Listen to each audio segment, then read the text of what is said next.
Hi అండి. అందరూ ఎలా ఉన్నారు? బాగున్నారా? నేనైతే బాగున్నా.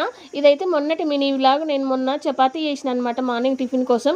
చపాతీలోకి టమాటా మిల్ మేకర్ కర్రీ అయితే చేస్తున్నా. ఫస్ట్ చపాతీ పిండి అయితే కలిపి పెట్టుకున్నా, ఎందుకంటే ఈలోపు మంచిగా చపాతీ పిండి నానుతుంది కదా, అందుకని కలిపి పెట్టి ఇంకా కర్రీ అయితే ప్రిపేర్ చేసిన. కర్రీ కూడా రెడీ అయిపోయింది.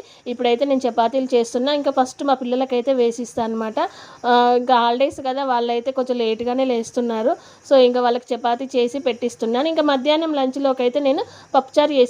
కూరగాయలన్నీ వేసి పప్పుచారు అయితే చేసిన. మా పిల్లలకి పప్పుచారు చేస్తే పండగ అనమాట. ఇంకా అందుకే నేనైతే పెద్ద గిన్నె నిండా చేసిందంటే ఇంకా వాళ్ళు 2-3 సార్లు అన్నం తింటారు, అంత ఇష్టం అనమాట. ఇంకా పప్పుచారు చేసిన కదా అని చెప్పేసి మమ్మీ ఆమ్లెట్ వేయవా అంటే ఇంకా వాళ్ళకైతే నేను ఆమ్లెట్ వేసిస్తున్నా.